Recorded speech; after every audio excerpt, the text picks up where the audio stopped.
Bonjour chers amis, Shabbat Shalom. Donc déjà je suis très content de pouvoir communiquer avec vous ce type de média maintenant.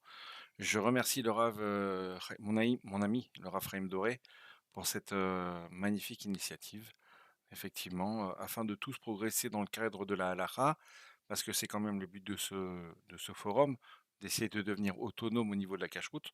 Donc il y a toutes les semaines un thème qui va être abordé et effectivement après vous avez la possibilité de m'envoyer des questions sur le forum si jamais vous n'avez pas compris afin qu'on puisse tous progresser.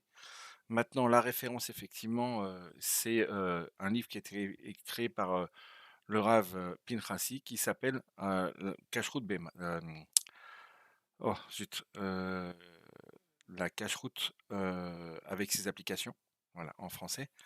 C'était ce que je cherchais donc il dit que c'est un livre qui doit être dans toutes les maisons juives effectivement parce qu'il y a la réponse à tous les cas de figure, que ce soit pour les ashkénazes ou les sfarades. Effectivement, il y a l'Hamlat du Rav Ovadia Yosef.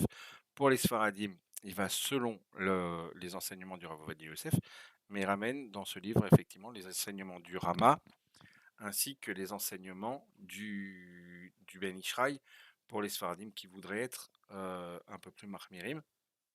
Donc à chaque fois, je vais ramener, lorsqu'il y a les autres opinions, effectivement, les autres opinions, comme ça, les Ashkenazim ou ceux qui vont aller selon la Chouma et qui vont selon le Ben Ishraï, vont pouvoir trouver leur place, effectivement, dans toutes les questions. Là, donc ce chiour, pour les semaines suivantes, pour être dédié pour la réfoua schéma de quelqu'un, pour la mémoire de quelqu'un, n'hésitez pas à m'envoyer le jeudi en privé, uniquement en privé, les noms qu'il faudra dire en début de shiur. Aujourd'hui, le shiur, c'est pour l'Atzlacha de tout l'âme Israël, la refoua shelema de tous les malades et pour la mémoire de tous nos disparus, tous les chers du âme Israël. Voilà. Donc le thème du cours d'aujourd'hui que j'ai choisi, si jamais vous avez des thèmes en particulier que vous voulez qu'ils soient traités, n'hésitez pas à m'envoyer aussi effectivement en privé afin que je puisse les traiter effectivement dans un avenir prochain. Le thème du cours d'aujourd'hui, effectivement, on est en période estivale. Parmi nous, il y en a beaucoup qui vont partir en location et quelle est ma conduite à tenir quand j'arrive dans une maison. Donc, je ne sais pas qui a été avant moi, moi je sais pas qui va venir après moi, mais ça m'intéresse pas. Mais est-ce que je vais pouvoir utiliser les ustensiles qui sont dans cette cuisine ou est-ce que je ne vais pas pouvoir? Donc, effectivement, on va parler des règles de cachérisation des ustensiles et qui est vraiment, à mon avis, qui sont à mon avis nécessaires effectivement pendant cette période de vacances estivales. Donc la première chose qui se passe, c'est que de nombreuses personnes se posent la question, quelle est la différence entre la tvila et la harshara? Beaucoup de personnes pensent que si je prends ma vaisselle, je la trempe au mikvé, après elle devient cachère. Non, une vaisselle utilisée en non cachère et qui appartenait à un non-juif, effectivement, elle va nécessiter et tvila et harshara. Dans quel cas la vaisselle ne nécessite que de villa, donc le fait d'être en mikvé, c'est quand la vaisselle elle est neuve et qu'elle n'a pas été utilisée. Mais lorsqu'elle n'est pas neuve et qu'elle a été utilisée et qu'elle a appartenu à un non-juif, d'accord. Là, il va falloir que d'abord je la rende moutard à mon utilisation. Donc je vais d'abord passer par la cachérisation et ensuite je vais la tremper au mikvé pour pouvoir lui donner le statut de vaisselle juive. Maintenant, nous dit la halakha, quelles sont les matières qui doivent être trempées au mikvé? Effectivement, tous les métaux, ainsi que le verre.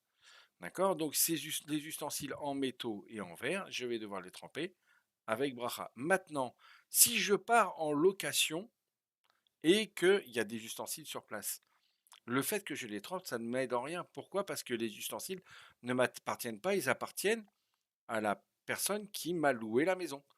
Et donc, si c'est un juif, eh ben, je dois malheureusement pas me préoccuper de savoir s'il les a trempés ou pas trempés. Pourquoi pas? Parce que c'est pour une utilisation générale et c'est son problème personnel. Donc le mikvé ne m'aide pas du tout. C'est pas ça dont il va falloir que je m'occupe, effectivement. Il va falloir que je m'occupe du phénomène de cachériser ma vaisselle pour pouvoir l'utiliser.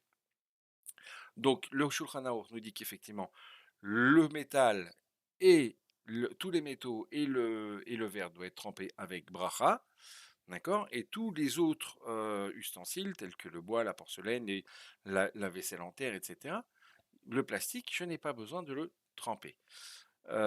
Maintenant, on voit de nombreux avis qui viennent et qui nous disent que la porcelaine, on doit la tremper sans bracha. Pourquoi on doit tremper la porcelaine sans bracha? Alors que normalement, la porcelaine n'est pas concernée par la tvila. Parce que la plupart des fabricants de porcelaine aujourd'hui, ils ajoutent du verre afin de protéger cette porcelaine des rayures.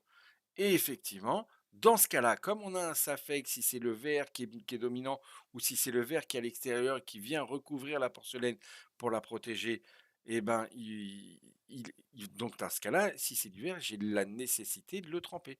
Et comme j'ai la nécessité de le tremper, et qu'il y a un safek, si cette porcelaine, elle est avec ou sans cette pellicule de verre, dans ce cas-là, effectivement, nos sages de la génération ont dit qu'il fallait tremper, mais comme on ne sait pas s'il y a cette obligation ou non, la seule chose qui se passe, c'est qu'on trempe sans faire de la bracha. Pourquoi? Parce qu'il y a un klal dans la halakha qui nous dit que ça fait que bracha quel. On n'a pas le droit de dire le nom d'Hachem en vain, et donc de ce fait-là, on ne va pas pouvoir faire une bracha en vain.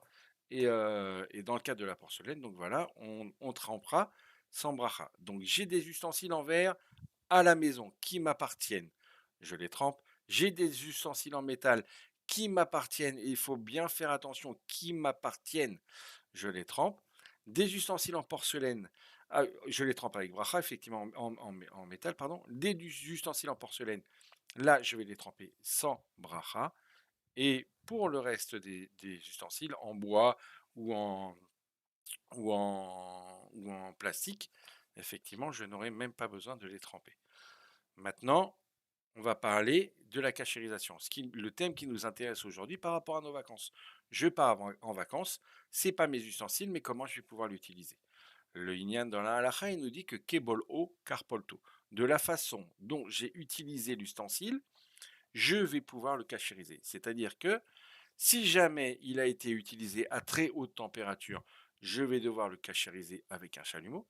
Si avec à très haute température, si je l'ai utilisé, si c'est une utilisation où il a contenu un liquide, effectivement, je vais pouvoir faire la gala. Donc on va définir les différents thèmes. Là, on va aujourd'hui parler du phénomène des casseroles. D'accord? Pourquoi? Parce que les casseroles, c'est ce qui nous intéresse.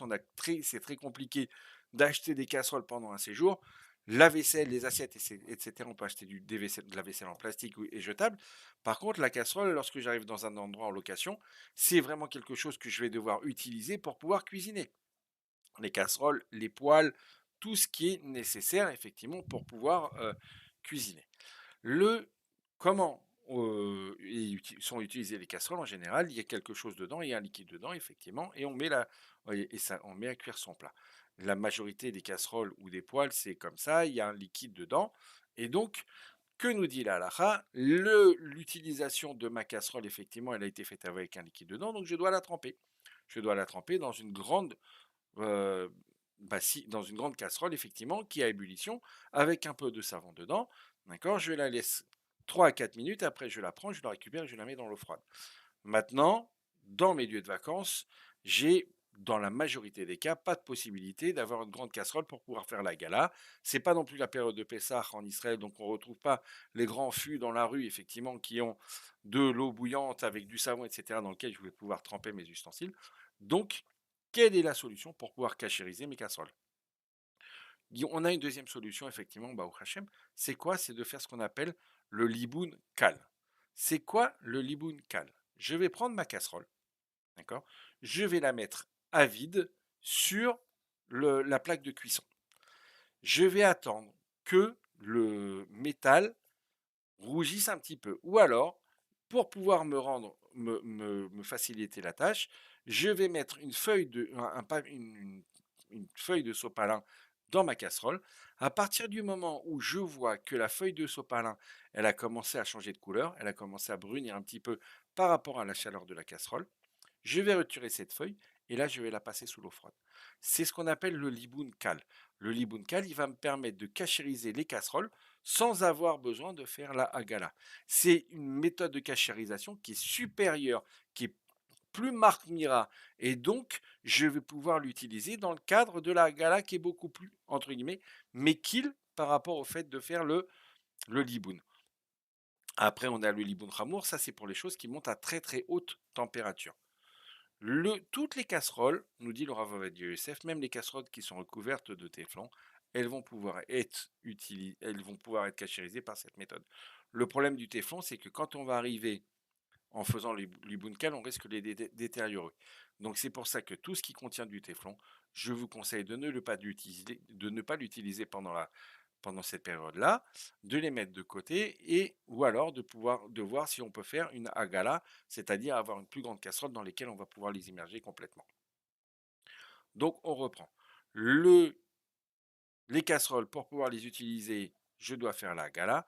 Si j'ai pas la possibilité de faire de la gala, je vais faire le libunkal. Le deuxième thème qui va être utilisé aujourd'hui, ce sera le dernier Bezrat Hashem jusqu'à la semaine prochaine, c'est concernant le four. Le four, effectivement, comment je vais pouvoir le cachériser?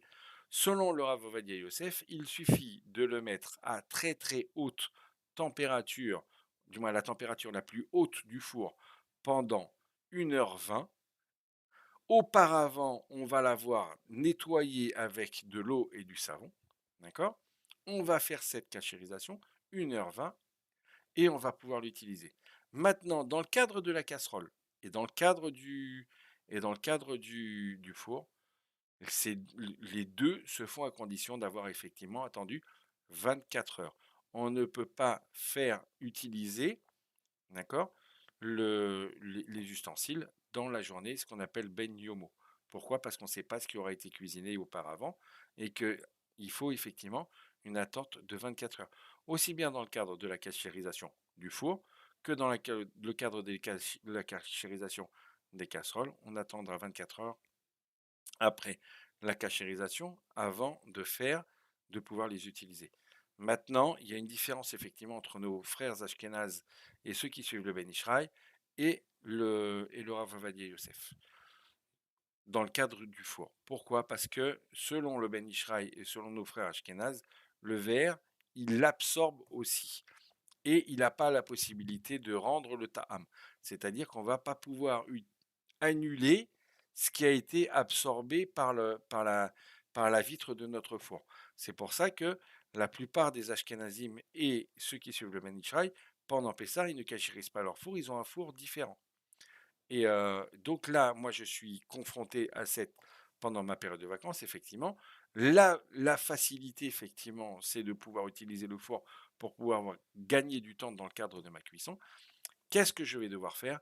Je vais retirer la vitre de mon four et je vais devoir la recouvrir d'aluminium dans le cadre, après avoir cachérisé mon four, effectivement, si je veux pouvoir l'utiliser pendant ma période estivale.